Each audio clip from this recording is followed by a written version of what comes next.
BFM Politique, Guillaume Daret. Vous êtes bien sur BFM Politique, merci d'être avec nous. Notre invité exceptionnel aujourd'hui, l'ancien président de la République, François Hollande, redevenu député de la Corrèze. Bonjour Monsieur le Président. Bonjour. Merci d'être avec nous. À mes côtés aujourd'hui pour vous interroger, Anne-Sora Dubois du service politique de BFM et Jules Pécnard de la Tribune Dimanche. Bonjour Guillaume. Notre Partenaire. Alors Monsieur le Président, Gérald Darmanin, le ministre de la Justice, a fait savoir qu'il souhaitait remettre en cause le droit du sol sur l'ensemble du territoire français, ou en tout cas ouvrir le débat sur cette question. Est-ce que vous y êtes favorable, oui ou non? Chacun connaît la situation politique. Chacun sait combien nous sommes devant des incertitudes et puis aussi des risques. Est-ce que le pays a besoin de cacophonie, de confusion, ou est-ce qu'il a besoin de stabilité et d'action? C'est ça qu'on attend d'un ministre de l'Intérieur. La stabilité, parce qu'on a cette volonté de suivre une politique, j'imagine, pendant un certain temps, et puis d'action, parce qu'il y a des mesures à prendre. Quand on est ministre de l'Intérieur, il y a suffisamment hélas, d'insécurité ou de choses à régler dans le pays. Alors, est-ce qu'on a besoin de lancer des grands débats dont on nous dit qu'ils sont pour 2027 ? 2027, c'est l'élection présidentielle. C'est de la cacophonie pour vous ? Oui. En ce moment, c'est de la cacophonie. La preuve, c'est que le Premier ministre est obligé de corriger le ministre de l'Intérieur, lequel est corrigé par... le ministre de la Justice également. Le ministre de la Justice. Mais écoutez, il y a un moment où ils sont maintenant avec un budget qu'ils travaillent et qu'ils mènent leur politique. Mais sur le seront principe, jugés par les Français le moment venu. Ouvrir un débat sur le droit du sol, oui ou non? Mais il a été ouvert depuis longtemps. Pas simplement par la droite, par l'extrême droite. Est-ce qu'il y a eu depuis 1889, parce que le droit du sol, ça date de 1889, ça veut dire que lorsque un enfant naît en France, il peut devenir français s'il est resté suffisamment longtemps dans notre pays à sa majorité, 18 ans. Cette règle, elle a été modifiée à la marge, mais elle vaut depuis donc un siècle et demi. Elle a été mise en cause une fois, c'était pendant l'occupation. Elle a été corrigée à la marge par Charles Pasqua en 1993, où il fallait manifester sa volonté. Donc est-ce qu'aujourd'hui, c'est le sujet principal? Non, ce n'est pas le sujet. Est-ce qu'il faut le restreindre encore davantage, ce droit du sol? De quelle manière? En considérant qu'il faut une manifestation de volonté? Ça a été, je l'ai dit, à un moment évoqué, mis en forme d'une loi, c'était la loi Pasqua, c'était finalement abandonné en 1998. Est-ce que ça a changé quoi que ce soit? C'est un débat dangereux pour vous? Non, c'est un débat inutile. Il y a des règles qui existent dans notre pays, qui sont des règles républicaines, qui ont permis à des générations de s'intégrer dans notre pays, à notre République d'être confortée. Qu'est-ce que demande d'ailleurs l'extrême droite? Ce n'est pas une modification à la marge, c'est de revenir à ce moment-là au droit du sang. C'est ça la grande différence. C'est-à-dire, est-ce que c'est le droit du sang? On est français parce qu'on a des parents français? Ou est-ce que c'est le droit du sol? On est français parce qu'on est né en France, qu'on a passé du temps, au moins 5 ans à partir de l'âge de 11 ans en France, et qu'on a toutes les conditions qui permettent droit du sang ou droit du sol alors? Droit du sang ou droit du sol? Eh bien, le droit du sol fait partie des principes fondamentaux de la République. J'ajoute que lorsqu'il y a eu une tentative de modifier le droit du sol encore en 2023, ça a été annulé par le Conseil constitutionnel. Précisément, vous parliez du Rassemblement national. Est-ce que c'est un sujet qu'on peut laisser au Rassemblement national? Alors, le Rassemblement national, il évoque un référendum, lui. Et donc, M. Retailleau, il est forcément dépassé. Gérald Darmanin également. Bon, alors, il est dépassé par M. Darmanin et par l'extrême droite, parce que ça va toujours plus loin. Un référendum, aujourd'hui, sur la question de la nationalité, n'est pas possible. L'article 11 de la Constitution fait que vous ne pouvez pas consulter les Français. Ça pourrait être mis au débat dans le cadre d'une élection présidentielle? Non, ça peut être mis au débat dans le cadre d'une élection présidentielle. Il faut changer à ce moment-là, le président ou la présidente élue changerait à ce moment-là la Constitution pour faire un référendum. Vous voyez les conditions. Donc est-ce qu'on a besoin aujourd'hui, je parle aujourd'hui, au moment de l'élection présidentielle, j'imagine que tous ces sujets-là seront sur la table, de la part de l'extrême droite, de la part de la droite. Ça veut dire quoi? Ça veut dire que c'est tabou, on laisse ça à l'extrême droite, 11 millions d'électeurs, et on dit, on ne regarde pas On n'ouvre pas ce débat. Le sujet du droit du sol n'appartient pas au Rassemblement là, national, dit Gérald Darmanin. Non mais en ce moment, le Rassemblement national n'est pas au pouvoir. En ce moment, il y a suffisamment de sujets à traiter, y compris sur les questions d'immigration, de sécurité. Mais pas le droit du sol. Et le droit du sol, s'il est évoqué, il ne sera pas évoqué par la gauche. Il ne sera pas évoqué, j'imagine, par le centre. Oui, mais Enfin, je veux le croire. Oui, mais vous savez Donc, il sera sûrement évoqué, comme il l'est par toutes les extrêmes droites en Europe, sera sans doute évoqué au moment de l'élection. le sujet du droit du sol est abordé, vous le savez pourquoi. C'est à cause de la situation extrêmement difficile à Mayotte, dont le droit du sol a été restreint. Alors, Jules, justement, excuse-moi, je me permets cette question. C'est que justement, il y a une proposition de loi qui a été votée cette semaine, une proposition de loi LR, qui restreint encore les conditions d'acquisition de la nationalité française à Mayotte. J'ai regardé, vous n'étiez pas dans l'hémicycle, je crois, ce jour-là. Donc vous n'avez pas voté pour ou contre. Est-ce que ça veut dire que vous étiez favorable à cette restriction du droit du sol à Mayotte? non, je pense que ça fait partie, là aussi, de l'agitation. Il y a encore quelques mois, il y a eu un texte qui a été voté. Une loi qui a été prise sur le droit du sol à Mayotte. C'est vrai que c'est un cas particulier. Et donc, il y avait déjà eu une correction législative. Mais pourquoi revenir tous les ans sur ces sujets-là? Il y a eu un texte, voyons comment il est appliqué, s'il est tout à fait récent. Et puis après, on verra s'il peut être restreint ou élargi. Nous verrons bien. Mais pour Mayotte, c'est un cas très particulier. Et ce nouveau texte, vous auriez voté contre si vous aviez été présent à l'Assemblée nationale? Mais oui, bien sûr, je trouvais que c'était un texte inutile. Très concrètement, cette question aussi de modification de la Constitution, question courte sur la modification de l'article 11, pour ou contre? C'est pour faire des référendums plus larges Mais sur la question de l'immigration? Je suis contre toute modification de l'article 11. Pourquoi? Parce que si le général de Gaulle a voulu qu'il y ait un champ restreint du référendum par la voie de l'article 11, c'est bien parce qu'il avait conscience, et ses successeurs ensuite, j'en étais, qu'on ne peut pas tout mettre par référendum. Parce qu'il y a des sujets qui peuvent mettre l'abolition de la peine de mort aussi. Le champ de l'article 11 a été modifié depuis la présidence. Il a été élargi aux questions économiques et sociales et environnementales. Pourquoi on ne peut pas tout mettre en référendum? Parce qu'il y a un autre article qui prévoit On va revenir sur cette, la révision de la on Constitution. va revenir sur cette question du référendum dans un instant. Plus largement, François Bayrou a dit qu'il faut un sujet plus large que la seule question du droit du sol. Il faut un débat autour du fait de savoir qu'est-ce qu'être français. Est-ce qu'il faut un nouveau débat sur l'identité nationale? Est-ce que vous êtes pour? Mais j'y reviens. Nous sommes dans une situation politique, économique, financière, quand même délicate. Ouvrir des débats, on peut ouvrir des débats. S'il y a un débat, j'y participerai. Mais est-ce que le Premier ministre ne doit pas se dire qu'il y a mieux à faire que d'ouvrir des débats? Il y a à agir, il y a à prendre des décisions. Y compris sur les questions, je l'ai dit, d'immigration, il y a à prendre des décisions. Il y a des OQTF qui ne sont pas appliquées, il y a des règles qui ne sont pas forcément souhaitables. Bon, il y a des décisions à prendre. Grand débat sur quoi? L'identité nationale? Mais il y a déjà eu un grand débat sur l'identité nationale. À l'époque de Nicolas Sarkozy. De Nicolas Sarkozy. Est-ce que ça a produit quelque chose? Il y avait même un musée qui devait être fait sur l'identité nationale. Ça a produit quelque chose? Ce musée n'a jamais été ouvert. Donc cessons d'agiter comme ça. Parce que quoi? Parce qu'on craint quoi? On craint l'extrême droite. Eh bien, pour lutter contre l'extrême droite, il ne faut pas aller sur son terrain. Il faut essayer de répondre aux problèmes, aux difficultés qu'ont les Français. Vous diriez que François Bayrou court après l'extrême droite, là? Enfin, je pense que quand il a utilisé le mot submersion, je crois qu'il avait peut-être cette idée à l'esprit. Mais là, en l'occurrence, qu'est-ce qu'il dit? Pourquoi il dit ouvrir un débat? Soyons sincères. Il dit ouvrir un débat parce qu'il n'est pas satisfait de l'initiative qu'a prise M. Retailleau, son ministre de l'Intérieur, par rapport au droit du sol. Puis après, il dit qu'il faut ouvrir un débat plus large parce que son ministre de la Justice lui a aussi infligé un certain nombre de propositions. Alors je le comprends, il est dans cette contradiction d'une majorité qui est un peu, même largement incohérente. Et il dit, bon, bah, finalement, pour dépasser tout ça, faisons un grand débat. Les Français n'ont pas besoin de grands débats en ce moment. Il a ses propres frondeurs, c'est ça? Il a des membres de son gouvernement qui tirent à U et à Dia. Et donc, pour trouver la bonne direction, c'est pas si simple. Quand vous voyez qu'un socialiste, Olivier Faure, le premier secrétaire du Parti socialiste, dit que le débat sur l'identité nationale n'est pas tabou, qu'est-ce que vous lui répondez? Je comprends qu'il ait pu dire s'il y a un débat, nous y participerons. S'il y a un débat, chacun doit y participer.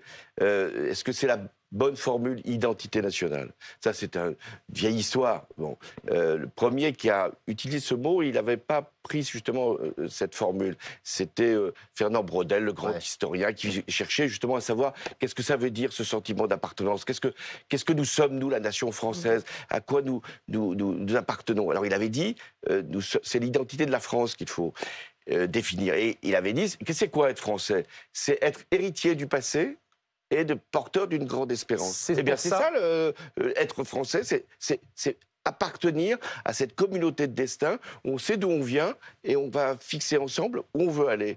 Bon, ben, c'est assez simple. Vous voyez, j'ai pratiquement fait le débat devant vous. Eh ben, c'était un débat plus rapide que François Bayrou l'imagine. Alors justement, les Français, parfois, se prononcent lors de référendums. C'est le choix de la tribune que nous avons fait aujourd'hui avec Jules Pécnard, puisque cette question d'un possible référendum revient au cœur de l'actualité d'après les informations de la tribune dimanche. La tribune dimanche. Alors, Monsieur le Président, donc Emmanuel Macron agite à nouveau l'idée d'un potentiel référendum. Ce n'est pas la première fois qu'il le fait depuis son élection en 2017. Selon nos informations, il envisage de faire un référendum sur une question qui touche au quotidien des Français. Alors, il a des conseil qui laisse envisager qu'il pourrait le faire sur une question plus large. Vous, qu'est-ce que vous en pensez? Il n'y a pas eu de référendum depuis 2005, vous avez bien connu cette époque. Est-ce que vous pensez que les Français devraient être consultés à nouveau via référendum? Et sur quelle question? J'ai été président de la République. Être président de la République, c'est pas utiliser tous les articles de la Constitution. Il a déjà utilisé l'article 12, la dissolution. Il se dit, tiens, finalement, ça n'a pas marché, l'article 12. Ah oui, là, ça n'a pas marché. Alors, on va prendre l'article 11. L'article 11, c'est le référendum. Mais il peut y avoir un sujet qui le justifie. Par exemple, si on pense que la fin de vie, puisque ça crée des débats, des peurs... Ça peut être un sujet de référendum, ça peut être un sujet qui ne... à mon avis, donnera une large majorité, mais on ne peut pas préjuger de ce que vont être les votes des Français. Donc, il peut y avoir des sujets. Mais ce n'est pas l'idée de faire un référendum pour un référendum. Il faut avoir une question à régler. Et quand je dis une question, ce n'est pas une question ouverte, un référendum. Ce n'est pas dire qu'est-ce que vous pensez de tel ou tel sujet. C'est est-ce que vous approuvez un projet de loi ou une proposition de loi? Est-ce que vous êtes d'accord pour que ce texte-là devienne la loi de la République? C'est ça, un référendum. C'est pas un QCM, vous voyez, une question à choix multiple. C'est pas un QCM, mais les Français disent qu'ils aimeraient être consultés davantage. Mais, tout le monde veut être consulté. Mais s'il y a une constitution, c'est bien qu'elle a prévu des modes de consultation. Vous pouvez faire une convention citoyenne, c'est-à-dire... Il en a fait quelques-unes, le président. Quelques-unes, et pourquoi pas tirer au sort. Il en a fait même sur le droit de mourir dans la dignité. Donc vous pouvez faire une convention citoyenne. Vous pouvez faire un grand débat. Il a fait un grand débat après les Gilets jaunes. Et si vous décidez d'un référendum, ça c'est autre chose. Pourquoi vous n'aviez pas fait de référendum, vous? Mais parce qu'il y avait des sujets pour lesquels... Est-ce que j'ai réfléchi? Est-ce que sur le mariage pour tous, il fallait faire un référendum? Je ne crois pas. Pourquoi? Parce qu'il y a un Parlement. Un Parlement, ça sert à faire la loi et à trouver des écritures qui sont suffisamment intelligentes, suffisamment réfléchies pour que ça puisse durer, ce qui s'est d'ailleurs produit. Si j'avais fait un référendum, eh bien, il y aurait une bataille très dure dans le pays, on se rappelle. Il y en a eu une, de toute façon. Oui, enfin, on les a conclus. Et donc, je ne pensais pas que c'était souhaitable. Donc, voilà pourquoi la déchéance de nationalité. La déchéance de nationalité, on m'avait proposé de faire un référendum. Il aurait été approuvé très largement. Et vous avez refusé de le faire. Et je pensais que ce n'était pas forcément souhaitable parce que ça aurait mis une partie de la population en incompréhension. Donc voilà pourquoi je ne suis pas toujours prêt comme ça à choisir un référendum. Mais il peut y avoir un sujet, j'en ai évoqué un, la fin de vie, parce que c'est un sujet de société qui ne clivera pas énormément. Il peut y avoir un sujet européen, ça peut arriver. Hein, par exemple, si on devait aller, c'est pas du tout exclu, vers une défense européenne, compte tenu de ce qui est le climat international. Si on devait s'engager, la France, dans une intégration plus forte, ça justifie un référendum. Alors justement, pour modifier les règles, ça peut être par référendum ou par la loi. Il y en a un qui veut, on le citait, modifier beaucoup de choses, c'est Bruno Retailleau, soutenu par le gouvernement. Il veut par exemple rétablir le délit de séjour irrégulier qui avait été supprimé quand vous étiez à l'Élysée. Qu'est-ce que vous en pensez ? S'il supprimait, c'est parce qu'il avait été introduit, qu'il n'avait rien donné en termes de lutte contre l'immigration irrégulière et qu'il avait mis les prisons dans une situation impossible. Parce que quand vous faites un délit, c'est pour que l'étranger qui est rentré en situation irrégulière soit condamné. S'il est condamné, c'est pour qu'il aille en prison, c'est pas simplement pour qu'il aille une amende. Donc à un moment, vous mettez un certain nombre d'individus dans les prisons sans que ça ait des effets. Vaut mieux lorsque un étranger est en situation irrégulière, donc il est à ce moment-là astreint à une obligation de quitter le territoire, il faut qu'il quitte le territoire. La meilleure façon de lutter contre l'immigration irrégulière, c'est pas de créer des délits, c'est de faire en sorte que ceux qui n'ont pas vocation à rester en France puissent sortir de France et être conduits. Mais quand Bruno Retailleau dit que la règle et la loi ne protègent plus les Français aujourd'hui et qu'il faut la changer, il prend l'exemple de cet influenceur algérien Doualem qui a été libéré. Est-ce qu'aujourd'hui la loi ne protège plus les Français comme le dit Bruno Retailleau? Bruno Retailleau, il faut qu'il connaisse la loi. Ça me peine de le dire. Parce que pour le cas dont vous parlez, ce personnage, influenceur, devait être expulsé. Il était avec un titre de séjour régulier. Donc, il ne pouvait pas être sous OQTF. L'OQTF, l'obligation de quitter le territoire, c'est pour un étranger en situation irrégulière. Donc, il aurait fallu prendre un arrêté d'expulsion simple. Ça n'a pas été fait. Donc, forcément, un tribunal annule une procédure puisque le ministre de l'Intérieur a choisi un moyen qui n'était pas le bon. Vous lui dites quoi, Bruno Retailleau? Donc, je lui dis, appliquez la loi. Ne changez pas la loi. Vous l'avez mal appliquée. Faites en sorte que quand un étranger, en l'occurrence un influenceur, dit des choses qui ne sont pas acceptables, peut présenter un danger, il doit être expulsé. Il existe donc une disposition dans la loi qui prévoit qu'il peut y avoir même un arrêté d'expulsion en urgence absolue. C'est-à-dire même sans consultation d'une commission. Là, en l'occurrence, il faut consulter une commission si on prend un arrêté d'expulsion simple. Donc les procédures existent. On ne va pas accuser les tribunaux de faire respecter les procédures. Vous donnez un point à l'Algérie, là? Ah, pas du tout à l'Algérie. C'est pas l'Algérie. L'Algérie, elle aurait dû accepter de toute façon son ressortissant. Elle est coupable de ce point de vue-là. Mais là, c'est pas un tribunal algérien qui a annulé la procédure. C'est un tribunal français. En attendant, Bruno Question Retailleau, sur Bruno Retailleau d'Anne-Sora Dubois. oui, en attendant, il a fait un bond dans les sondages sur les personnalités politiques préférées des Français. Comment vous voyez l'objet politique Retailleau aujourd'hui? Vous le voyez comme un candidat sérieux, par exemple, pour 2027? Ça peut être le candidat qui peut rassembler la droite, selon votre œil d'observateur aiguisé de la politique. Est-ce qu'il a cette épaisseur pour devenir président? Je ne sais pas que c'était un objet politique. Vous avez compris? Oui, j'ai compris. Mais enfin, il fait ça. Il est ministre de l'Intérieur, qu'il s'occupe de son ministère. S'il a des ambitions, écoutez, elles sont légitimes. Ça, c'est dans son parti que ça doit se régler. S'il veut penser à bah oui, une ambition est toujours légitime. S'il veut aller jusqu'en 2027 pour être candidat à l'élection présidentielle, c'est pas moi qui vais l'en empêcher. Est-ce que vous y voyez l'épaisseur d'un futur président? Mais écoutez, il est depuis 3 mois ministre de l'Intérieur. Bon, donc laissez-le aller quelques mois encore pour voir ce qu'il fait, si ce qu'il dit est en rapport avec ce qu'il fait, s'il applique bien la loi, si il ne fait pas simplement des provocations verbales pour c'est de l'esbrouf un certain public. Écoutez, moi, je ne vais pas le juger. Pour l'instant, ça m'est totalement égal. Alors justement, savoir s'il progresse ou pas dans l'opinion. Ce qui m'intéresse, c'est qu'est-ce qu'on peut faire jusqu'en 2027 d'utile. François Hollande, ces hommes-là, Bruno Retailleau, Gérald Darmanin, François Bayrou, que vous critiquez, vous avez pourtant contribué à les sauver la semaine dernière en ne votant pas la motion de censure. Est-ce que quand vous voyez ces débats aujourd'hui sur le droit du sol, vous regrettez de ne pas avoir voté cette motion? Non, je n'ai pas voté la motion et les socialistes n'ont pas voté non plus. Pourquoi? Parce que nous sommes conscients de l'intérêt du pays. Ce qui compte pour nous, ce que je viens de vous le dire, c'est que le pays puisse être gouverné. C'est pas nous. Il peut être mal gouverné, mais il doit être gouverné. Il doit y avoir un budget.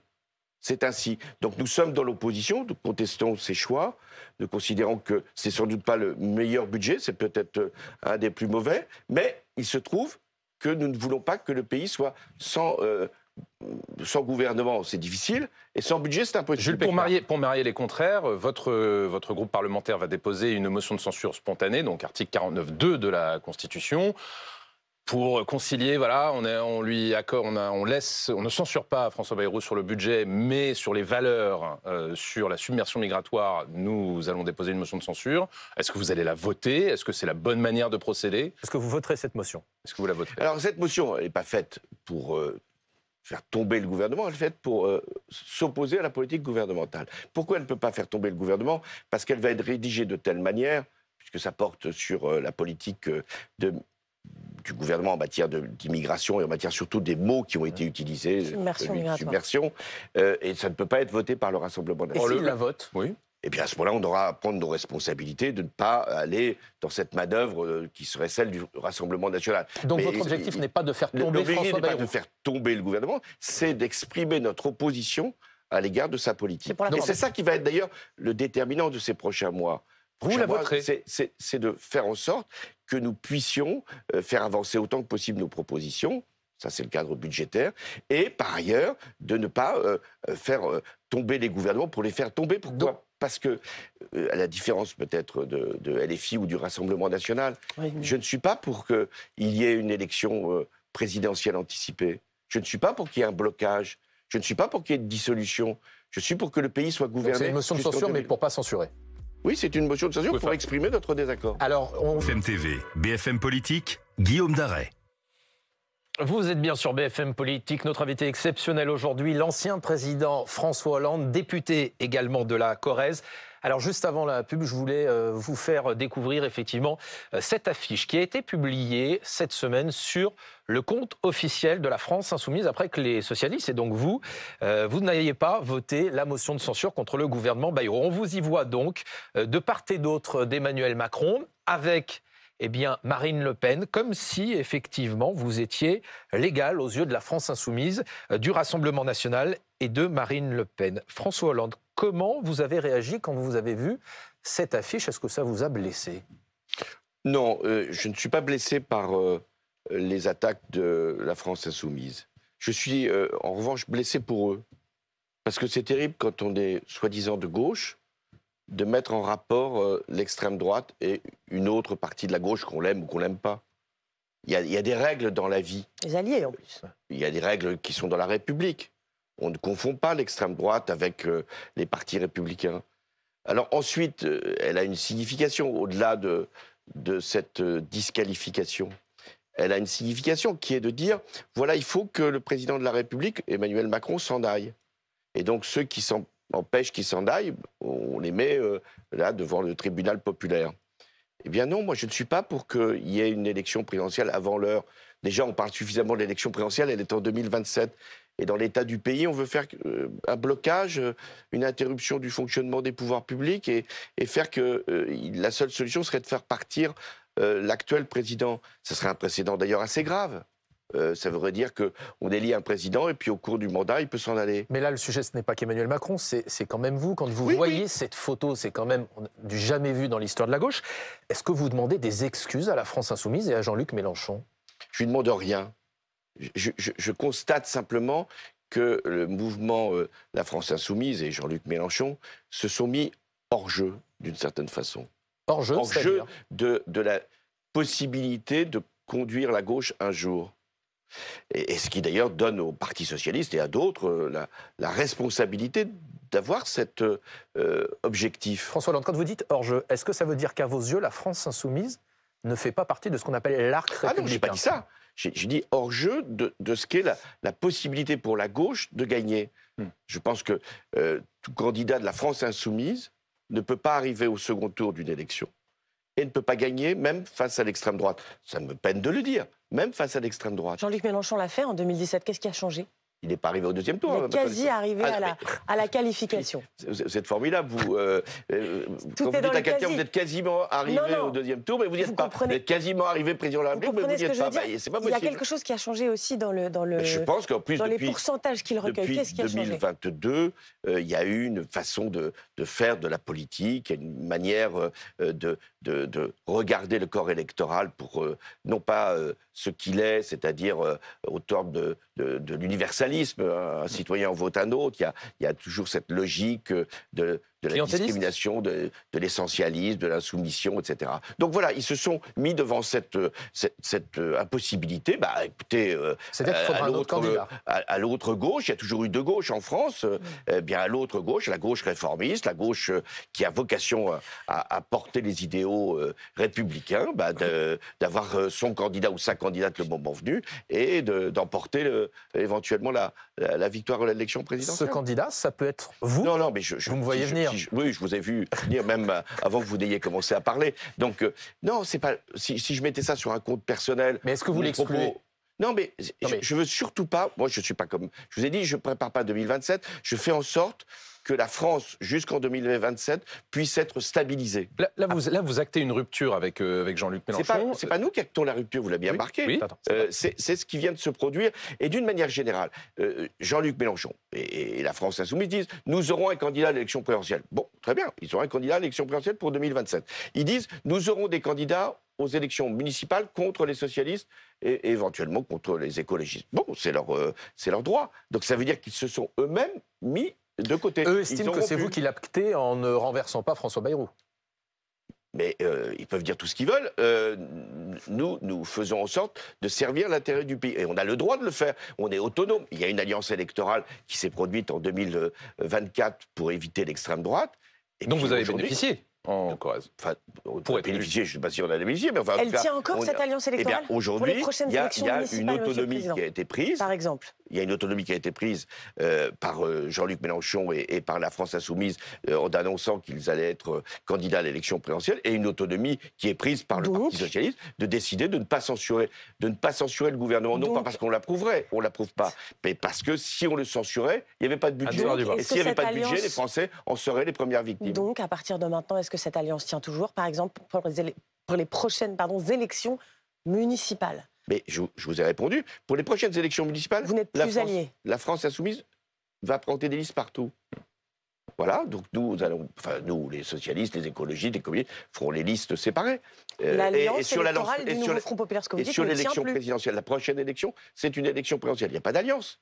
Il Donc, n'y a aucune alliance pour l'élection l'alliance présidentielle. électorale donc du pour se NFP parler ne tient plus. franchement, François Hollande, Oui. le NFP est mort. Le nouveau Front populaire vit encore au terme, puisqu'il a produit une alliance électorale et avec des députés. Ensuite, nous sommes dans des logiques d'autonomie jusqu'à l'élection présidentielle de 2027. Donc c'est fini. Je vous ai dit, nous sommes dans une logique d'autonomie jusqu'en 2027. Stand-by, ces deux gauches, on sent qu'elles sont totalement irréconciliables. Vous dites deux candidats. Est-ce que vous diriez aujourd'hui ces deux gauches sont irréconciliables? Il y aura deux candidats à l'élection présidentielle, peut-être plusieurs d'ailleurs, hein, mais je souhaite qu'il n'y en ait que deux à gauche. Les électeurs ne sont pas irréconciliables, parce que c'est ça le point fondamental. Bien sûr qu'il y a une difficulté de pouvoir aujourd'hui travailler ensemble quand vous êtes caricaturé comme ça a été le cas, et quand il y a des invectives qui tombent, et quand il y a une espèce de brutalité qui a déjà été dénoncée bien avant ces épisodes. Mais les électeurs, qu'est-ce qu'ils souhaitent ? Ils souhaitent que la gauche puisse avancer avec un programme, ils souhaitent qu'il y ait un jour une victoire. Et d'ailleurs, toutes les victoires à l'élection présidentielle dans la Ve République, celle de François Mitterrand comme la mienne, eh bien, la gauche est partie séparée. Moi, je rappelle, en 2012, j'avais été candidat, j'ai fait 28% au premier tour, Jean-Luc Mélenchon a fait 12%. François Mitterrand, 81, il avait fait 26% et les communistes avaient fait 15%. Question courte, réponse courte. Olivier Faure va se représenter à la tête du PS. Question courte, réponse courte. Est-ce que c'est le meilleur candidat pour être premier secrétaire? Il n'y a pas encore de date de congrès. Quand il y aura un congrès, je vous répondrai. Donc la réponse n'est pas oui. On va donner la parole aux Français, c'est ce qu'on aime faire dans cette émission. Regardez ce Français qui va vous interpeller. C'est Mathieu, il a 36 ans, il est taxi en Seine-et-Marne et il a une question très précise à vous poser. Regardez, je vous propose de l'écouter. Bonjour Monsieur Hollande. Vous avez des avantages inhérents à votre précédente fonction de président. Seriez-vous prêt, au vu de la situation désastreuse de l'économie française, de montrer l'exemple et d'y renoncer? Merci. Alors, c'est un certain nombre d'avantages, disait par exemple des bureaux, des personnes qui travaillent avec vous. Ça a été réduit à 3 personnes au bout de 5 ans. Président, ancien Premier ministre, c'est 2 800 000 € par an. Est-ce que vous et à renoncer à ces avantages? Alors, j'ai pris les devants par rapport à la question de Mathieu, puisque quand j'étais président, j'ai d'abord réduit d'un tiers le salaire et l'indemnité donc du président de la République. Premier point. Deuxième point, j'ai pris un décret qui réduit de moitié les moyens des anciens présidents de la République. Troisièmement, j'ai décidé de ne pas siéger au Conseil constitutionnel et de perdre la rémunération qui va avec. Enfin, et je comprends, on se dit, mais pourquoi il y a des officiers de sécurité qui sont autour du président? Alors là, je réponds très clairement, c'est moins parce que j'ai été ancien président que parce que le ministère de l'Intérieur considère depuis maintenant 7 ans que je peux être menacé compte tenu de ce qui a été mon rôle au moment des attentats. Moi, je ne réclame rien de ce point de vue. Si on veut réduire ma protection, elle est lourde, hein, et à vivre, ce n'est pas toujours simple. Je la respecte parce que c'est les conditions qui m'ont été données et le risque qui est éventuellement couru. Et quant aux anciens premiers ministres, là, ça ne m'appartient pas de le dire, mais bon, il y a sans doute dans le temps des choses à revoir. Moi, j'avais donc fait en sorte que les anciens présidents ne puissent pas garder toute leur vie, leurs moyens. Vous comprenez le symbole. Question réduit de moitié chaque fois que c'était nécessaire. Question de Jules Pécnard sur... Question un ancien président, justement. Voilà, concernant un autre ancien président, votre prédécesseur, Nicolas Sarkozy, s'est vu poser un bracelet électronique dans le cadre de l'affaire des écoutes. C'est inédit pour un ancien président. Vous vous êtes combattu électoralement. Est-ce que, néanmoins, est-ce que vous éprouvez une forme de compassion pour Nicolas Sarkozy aujourd'hui? Oui, c'est une épreuve. La justice est passée. Il y a encore, je pense, un recours qu'il espère porter. Mais je trouve que sa réaction d'hier, à travers un communiqué, a été digne. Oui, il annonce qu'il va se retirer des affaires publiques un temps. Prendre un oui, les mots qu'il a utilisés sont des mots où il ne mettait pas en cause la justice, mais prenait un certain nombre de précautions, de comportements, et je trouvais que c'était digne. Vous avez des relations apaisées aujourd'hui avec Nicolas Sarkozy? Oui, vous êtes beaucoup des relations, voyons pas très régulièrement, mais chaque fois que je le vois, oui, nous parlons. Et quand la situation du pays est à ce point grave, lourde, je trouve que nous ne sommes que 2 anciens présidents en vie. D'où ma question. Donc je trouve que c'est assez légitime de se parler. François Hollande, comment vous qualifieriez vos relations avec l'actuel président de la République, Emmanuel Macron? Quel adjectif? Distante, parce que je n'ai pas de rapport du tout, ou très rare, avec Emmanuel Macron. Vous le regrettez? Je ne cherche pas. Chaque fois que je suis consulté, je me rends bien sûr à l'Élysée. C'est assez rare, voire même exceptionnel.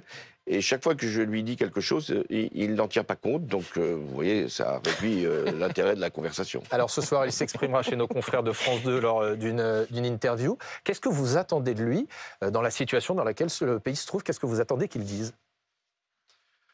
Alors, c'est sur l'intelligence artificielle. Mais je pense qu'il y aura des questions, évidemment, sur la situation internationale est à ce point grave. On va y venir dans un instant. Que le rôle du président, quelle que soit son impopularité ou ses difficultés ou son absence de majorité, que le rôle du président est très important dans ce contexte. Parce qu'il est le représentant d'un grand pays, de la France, nôtre. Interroger ce qu'est la France, ce que d'être français. La France, elle compte dans le monde. Par son histoire, par sa géographie, par sa défense, par sa politique extérieure, elle compte. Encore. Elle compte encore. Donc il est important que le chef de l'État puisse porter un certain nombre de principes dans la politique internationale. Le principe du droit, le principe du respect, le principe de la démocratie, le principe de l'intangibilité des frontières, ça compte. Il est le chef des armées. Il y aura sûrement, au niveau européen, des initiatives à prendre. Donc voilà, sur les compétences du président de la République, il peut les exercer même dans cette situation intérieure compliquée. François Hollande, est-ce que parfois, vous vous dites que vous avez une petite part de responsabilité dans tout ça?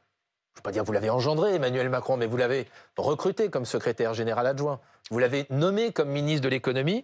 Est-ce que, quand vous vous voyez aujourd'hui à la tête de l'État, parfois, vous le regrettez d'avoir fait tout ça? Je n'imaginais pas que ça se produirait. Je vous fais la confidence, si vous voulez, mais enfin, elle vous paraît évidente. Je ne pensais pas que, prenant un conseiller, pensant qu'il avait les compétences pour être ministre, il se présenterait contre moi, m'empêchant. Je ne pensais pas qu'il aurait cette volonté de dépasser ce qu'il avait quand même porté, notamment les idées que j'exprimais au nom de la gauche en 2012. Donc voilà, je prends en compte ce qu'il a fait après, mais je n'avais pas voulu qu'il puisse, si c'est ça votre question, arriver jusque-là. François Hollande, vous évoquiez évidemment la situation internationale qui est particulièrement présente actuellement dans l'actualité.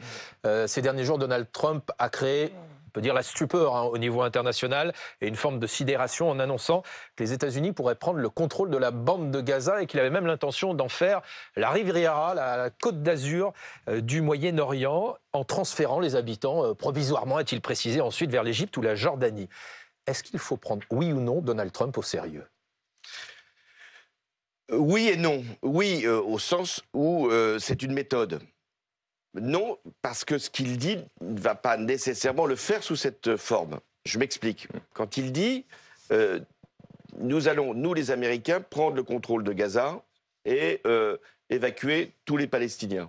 C'est une sidération, vous avez employé le mot, une provocation. Vous pensez que c'est de la provocation ou qu'il le pense ? Non, ce qu'il cherche, c'est qu'après cette sidération, nous puissions accepter une autre solution. Et c'est ce qui est en train exactement de se produire.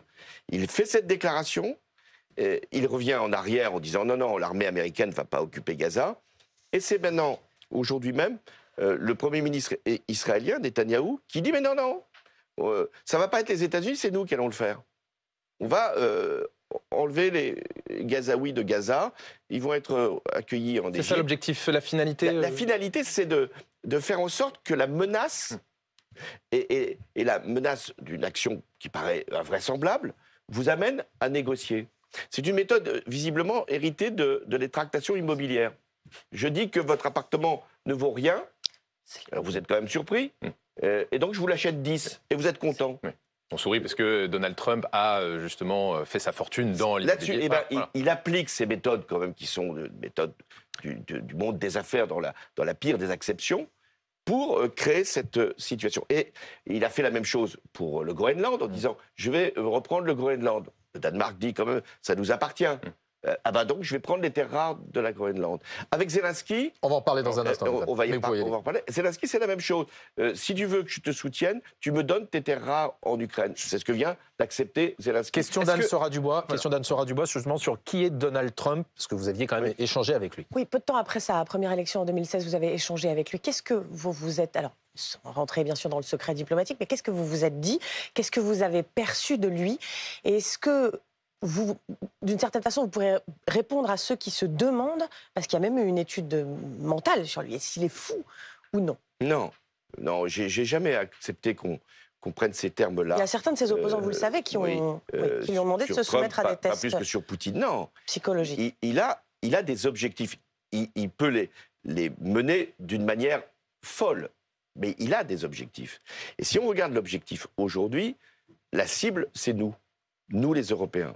C'est-à-dire, il considère que les excédents commerciaux, c'est-à-dire nous vendons plus aux États-Unis que nous n'achetons de produits américains. C'est inadmissible. Donc il va nous infliger des droits de douane importants et il va nous demander de renoncer à un certain nombre de positions que nous pouvons avoir. Est-ce que la France doit ou peut se dresser contre Donald Trump ? Oui. Même le Canada, parce qu'à un moment, il a évoqué le Canada comme le 51e État américain. Vous imaginez ? Bon. Donc l'intangibilité des frontières, il n'en avait plus rien à faire.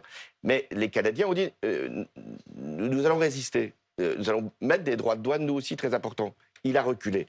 Il comprend, et c'est pour ça que l'analogie avec Poutine est tout à fait justifiée. Ça fait partie de ces personnages, l'un dans une démocratie, si tant est qu'elle reste une démocratie, l'autre dans un pays autoritaire, ils ne comprennent que les rapports de force. Donc pour les Européens et pour les Français, il faut être fort. Et donc vous dites la France doit ou la France peut ? La France doit et peut se dresser contre Donald Trump. Mais oui, on peut, parce qu'au niveau européen, si nous savons convaincre nos partenaires, on peut mettre des droits de douane. On peut faire des contrôles sur les activités d'Elon Musk, sur les GAFA, et c'est tout l'enjeu de l'intelligence artificielle. L'intelligence artificielle, c'est à la fois un facteur considérable de progrès et un risque. Le progrès, à nous de le mettre en œuvre, notamment dans l'éducation et avec l'accès à toutes les données. Le risque, c'est d'être contrôlé par d'autres, d'avoir une intelligence artificielle qui vienne des États-Unis ou de la Chine. Donc il y a une capacité à monter en puissance sur l'intelligence artificielle en France et en Europe. Si le président de la République va dans cette direction, je le soutiendrai. Et sur le plan européen, il faut mettre des contrôles. Et c'est ce que, d'ailleurs, pourquoi les géants du net ont soutenu Donald Trump ? Parce qu'il leur dit, moi, je vais abattre tous les contrôles de la Commission européenne. Vous évoquiez la question de Vladimir Poutine. Le président Zelensky dit qu'il est prêt à échanger et à négocier avec Vladimir Poutine. Est-ce que la France, est-ce que le président de la République doivent reprendre le dialogue avec Vladimir Poutine? Non. Non. Il ne peut y avoir de négociation que s'il y a le président ukrainien, Zelensky, avec Vladimir Poutine, le président russe, et éventuellement l'Europe et les États-Unis à la table. Ça, c'est possible, s'il y a une base de négociation. Mais aller discuter avec Poutine sans avoir l'avis de Zelensky et sans la présence de Zelensky, c'est tout simplement inacceptable. Il dit qu'il est prêt, lui. Qui est prêt? Le président Zelensky dit qu'il est prêt à avoir de nouveau un dialogue direct. Si lui-même va négocier avec Poutine, soutenons-le et faisons en sorte qu'il ne soit pas écrasé par la pression russe. Mais nous ne pouvons rien faire sans que Zelensky lui-même et les Ukrainiens soient à la table et soient conscients que ce qui est en cause, ce n'est pas simplement eux, c'est nous. Parce que si l'Ukraine perdait ses territoires, si l'Ukraine n'avait plus les moyens de se défendre, ne pensez pas que la Russie s'arrêtera en chemin. François Hollande, je vous propose de regarder ces photos. Je vais vous faire choisir entre deux personnalités. Regardez sur l'écran qui est derrière moi. Est-ce que vous êtes plutôt Jean-Luc Mélenchon ou Bernard Arnault? Il a dit, Jean-Luc Mélenchon, qu'il était, je cite, immoral d'être milliardaire. On se rappelle que dans votre campagne de 2012, vous aviez dit « Mon adversaire, c'est le monde de la finance ». Alors, plutôt Jean-Luc Mélenchon ou plutôt Bernard Arnault? Et vous avez des terribles moyens, même dans les commissariats, ça se fait pas des choses comme ça. Vous pouvez pas dire vous voulez celui-là ou celui-là. Il se trouve qu'ils sont dans des responsabilités différentes. Jean-Luc Mélenchon est dans la vie politique, je le connais, et j'en connais à la fois les qualités, il en a, et les défauts, ils sont innombrables. Et surtout la ligne politique qui est contestable. Bernard Arnault, bien sûr que je vois l'influence qu'il a, la place qu'il a, mais je vois aussi qu'il était avec Donald Trump. Bon, je trouve que c'était peut-être aller trop loin. Et il a aussi réussi à créer des emplois en France. Et donc, ce qui compte pour moi, c'est qu'il paye des impôts. Alors que pour Mélenchon, ça ne suffira pas. Alors, justement, et la dernière, regardez, est-ce que vous êtes plutôt Éric Piolle ou Bruno Retailleau? Le maire de Grenoble propose de faire passer des tests anti-drogue aux députés et aux sénateurs. Est-ce que vous seriez prêt, vous, en tant que député, à vous soumettre à ces tests anti-drogue? Alors là, vraiment, on est dans le commissariat, c'est bien ce que je pensais. Je ne crains rien, en tout cas. Voilà. Je ne suis pas sûr, là aussi, pourquoi tout de suite aller toucher les politiques je dis, peut-être pour valeur d'exemple. Je pense en tout cas qu'il faut faire des tests partout. Il y a encore eu des accidents. Absolument, les chauffeurs de bus, par exemple. Les chauffeurs de bus. Et même tous les chauffeurs, en l'occurrence, maintenant, je vois beaucoup de policiers en ce moment, ils me disent, les contrôles, avant c'était l'alcoolémie, ça reste. C'est beaucoup les stupéfiants. Mais pour les parlementaires? Donc pour les qu'ils s'autocontrôlent, ce serait déjà pas mal. Merci mais peut-être les journalistes aussi, à un moment, il n'y a pas de raison. Hein. Mais en tout cas, ce matin, je suis prêt, comme vous nous avez dit. N'ayez aucune crainte. J'étais dans un état qui était normalement naturel. Merci beaucoup, Monsieur le Président. Merci beaucoup, François Hollande, d'avoir été notre invité exceptionnel sur BFM. Merci, Guillaume. Ce matin, merci Anne, merci Jules. Vous restez bien sûr sur BFM TV dans un instant. Cette affaire suivante avec Dominique Rizet et Philippe Gaudin. À très vite.